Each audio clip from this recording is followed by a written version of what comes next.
तुमने वो वीडियोस तो देखी होंगी जहां पे एक बड़े से जार में काफी सारे इंसेक्ट्स को रखा जाता है और वहीं से बस एक इंसेक्ट ही जिंदा रह पाता है। बट क्या हो अगर ऐसा ही कुछ हो ह्यूमंस के साथ? तो जार की जगह हम लोग ले लेते हैं एक बड़ा सा स्कूल जहां पे काफी सारे ह्यूमंस को रखा जाएगा। वहां पे पानी तो होगा बट खाने के लिए कुछ भी नहीं होगा। ऐसा ही कुछ मांगा मैं तुम्हारे लिए लेके आया हूं जिसका नाम है दोकोमुशी। यहाँ पे कुल 7 लोगों को एक बड़े से स्कूल में रख दिया जाता है जहां से वो लोग ना निकल सकते हैं ना ही बाहर कहीं जा सकते हैं। और वहां पे कुछ खाने के लिए भी नहीं है, बस पानी पीने के लिए सब सामान है और खाने के लिए नहीं है बट खाना बनाने के लिए सभी कुछ सामान है। और वहां पे वो लोगों को कुछ 7 दिन बिताना होता है। अगर कोई एक ह्यूमन 7 दिन भी बिना कुछ खाए पिए रहे तो भी वो जिंदा रह सकता है, बट ये लोग पागल ही हो जाते हैं। हाँ, बस वो है कि तुम्हारा थोड़ा मसल लॉस होगा और तुम्हारे भाई जैसा बॉडी नहीं बन पाएगा। और ये वन ऑफ द डिस्गस्टिंग मांगा जो मैंने अभी तक पढ़ी है, क्योंकि यहाँ पे सभी कुछ होता है, टीम वर्क, फ्रेंडशिप, कैनिबलिज्म और R/PE। और मैं तुम्हें सजेस्ट करूंगा ये मांगा को बिल्कुल से भी मत पढ़ना, और अगर तुम फिर भी पढ़ोगे तो इसके लास्ट के चैप्टर को प्लीज मत पढ़ना, क्योंकि उधर इतना ब्रुटैलिटी और डिस्गस्टिंग है।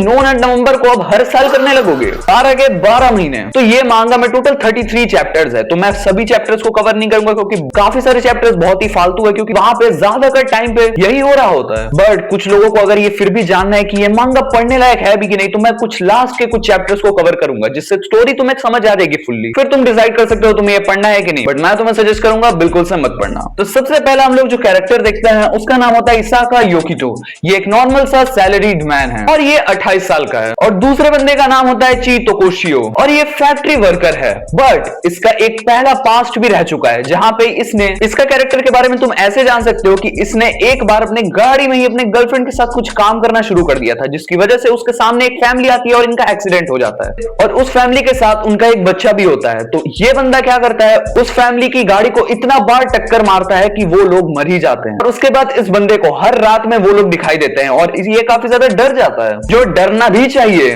और उसके बाद मकाने जो एक 21 साल की लड़की होती है, तो हम लोग आकियामा यूमी जो एक 21 साल की यूनिवर्सिटी स्टूडेंट है। उसके बाद हम लोग इस मोटे को देखते हैं जिसका नाम होता है टाइची, 24 साल का बंदा होता है। और इस मोटे को देख के मैं अभी से बता सकता हूं कि इसकी नजर कहां पर है। फिर हम लोग एक 9 साल की लड़की को देखते हैं जिसका नाम होता है मिचिका। और यहाँ पे और एक बंदा होता है जिसका नाम होता है सुगारू, जो 20 साल का होता है और ये भी एक यूनिवर्सिटी स्टूडेंट है। और ये लोगों के पास टोटल 2 टॉयलेट हैं और हर जगह पे एक कैमरा लगा है सिवाय टॉयलेट के। और इन लोगों को टोटल 7 दिन बिताना है इस स्कूल में। और इंट्रोडक्शन यही तक था। इसके बाद ये लोग काफी कुछ करते हैं और इसके बाद इधर सेक्स सुक्स चलता है, जो कि तुम्हें पढ़ना है बट मैं कवर नहीं कर सकता। और मैं कुछ लास्ट के कुछ चैप्टर्स कवर करने वाला हूं। तो हम देखते हैं कि कुछ 18 घंटे 20 मिनट बचे होते हैं यहां से बाहर निकलने के लिए। और यहाँ पर ही रेजी बेहोश पड़ा हुआ था और उसकी आंखें खुलती है, वो मुंह धोता है और मिचिका को ढूंढता है जो एक 9 साल की लड़की थी, जो कि भूख के मारे इतना ज्यादा कमजोर हो गया था कि वो वहीं पे लेट जाता है। बट उसे याद आता है कि मिचिका उसे एक बड़ा भाई मानती है, तो उसे लगता है कि वो वुमेन्स टॉयलेट में है, तो वो किसी तरह अपना हिम्मत जुटाता है और वुमेन्स टॉयलेट में चल जाता है। बट वहां पर भी उसे मिचिका नहीं मिलती है, तो वो सीढ़ी की तरफ जाता है जहां पे मिचिका का कपड़ा फेंका हुआ था। फिर वो ऊपर चढ़ता है और फिर मिचिका का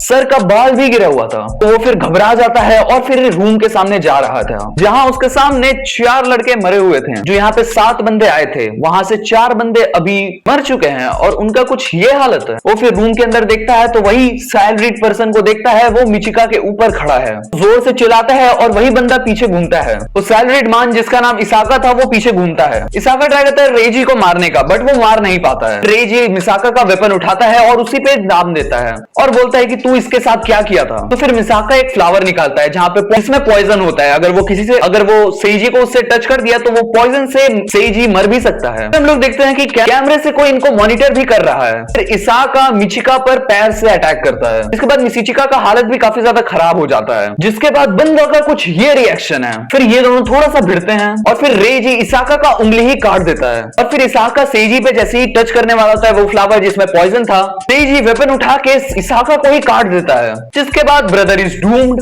उसके बाद सेजी को काफी बुरा भी लगता है। फिर हम लोग वही एम्प्लॉय को देखते हैं जो कैमरा से देख रहा होता है और बोलता है कि इम्पॉसिबल, ऐसा नहीं हो सकता, और ये चाहता था कि सेजी मरे। तो वहां पे पुलिस आ जाती है और ये बंदा जो सभी कुछ कंट्रोल कर रहा होता है उसे पकड़ लेती, बट वो बंदा ऑफ कोर्स गाड़ी में था तो वो वहां से भागने की कोशिश करता है। तो उसके सामने 2 पुलिस वाले अपने कार लगा देते हैं। बंदा फिर और एक्सीलेटर देता है और वहां से भी भाग निकलता है। जब तक मैं उसे हेल में नहीं भेज दिया तब तक मैं पकड़ा नहीं जा सकता। और ये बात कर रहा है सेजी के बारे में ही। उसके सामने एक बच्चा आ जाता है जहां पे वो अचानक से ब्रेक मारता है और वो वहीं पे मर जाता है। हम लोग सेजी पे आता है जो मिचिका को उठा के अपने पीठ पर जा रहा होता है और सिर्फ 10 साढ़े 10 10 घंटे बचे हुए थे। वो दोनों वहीं पे बेहोश हो जाते हैं और जैसे ही इनकी आंख खुलती है देखते हैं ये लोग का टाइम खत्म हो चुका है, तो अब वो फाइनली अपने घर जा पाएंगे। बट वो जैसे ही जाता है गेट खोलने के लिए, गेट खुलता ही नहीं है। जो ये 6 की बात कर रहे होते हैं जो गायब हो गए थे, और इससे पुलिस कोशिश करती है कि जितना इंफॉर्मेशन हो सके निकाल सके, बट वो लोग फेल हो जाते हैं। फिर हम लोग देखते हैं मिचिका उठती है और वो हंसने लगती है, तो सेजी पूछता है कि तू हंस क्यों रही है, हम लोग फंस गए हैं। मिचिका बताती है कि वो टाइमर का कुछ मतलब ही नहीं था, मतलब ये लोगों को फॉल्स होप दिया गया था कि ये टाइमर खत्म होने के बाद ये लोग निकल सकते हैं। तो फिर मिचिका बताती है कि ये सब चीजों में जो हेल्प कर रहा था वो मैं थी, और इधर जो भी कुछ हुआ वो मैं कंट्रोल कर रही थी अंदर से ही। और फिर सेजी कोशिश करता है उसे मारने का, बट वो नहीं मार पाता है। फिर सेजी मिचिका से पूछता है कि अगर तू इसके पीछे तो तुझे पता भी होगा कि हम लोग बाहर कैसे निकल सकते हैं, मुझे बता बाहर कैसे निकलना है इधर से। और वो बोलती है कि अगर तुझे यहाँ से बाहर निकलना है तो तुझे मुझे मारना पड़ेगा। और मैं तुमको याद दिला दूं, सेजी अभी तक किसी को मारा नहीं है, बस वो एक बंदा को छोड़ के, वो सैलरीड मैन को छोड़ के। और फिर मिचिका गुस्सा हो जाती है और बोलती है कि तुझे मुझे मारना पड़ेगा ताकि तू खा सके। और वो रोते रोते बोलती है कि मैंने जो सफर किया है वो तुझे भी करना पड़ेगा, किसी को मारने का दर्द। जब लोग दिखते हैं सेजी मिचिका को फाइनली मार ही देता है और उसे वो खा लेता है। और उसके बाद बहुत टाइम बाद जब बाहर से पुलिस फोर्स अंदर घुसती है, सेजी का कुछ ये हालत हो गया था। और इसी के साथ ये वाला मांगा खत्म होता है। ये काफी फक्ड अप मांगा और डिस्टर्बिंग मांगा थी। तुम्हें कैसी लगी और अगर तुम पढ़ने वाले हो कि नहीं ये मुझे कमेंट में जरूर बताना। वीडियो पसंद आई हो तो वीडियो को लाइक कर देना, चैनल को सब्सक्राइब कर देना। तब तक के लिए मिलते हैं, बाय।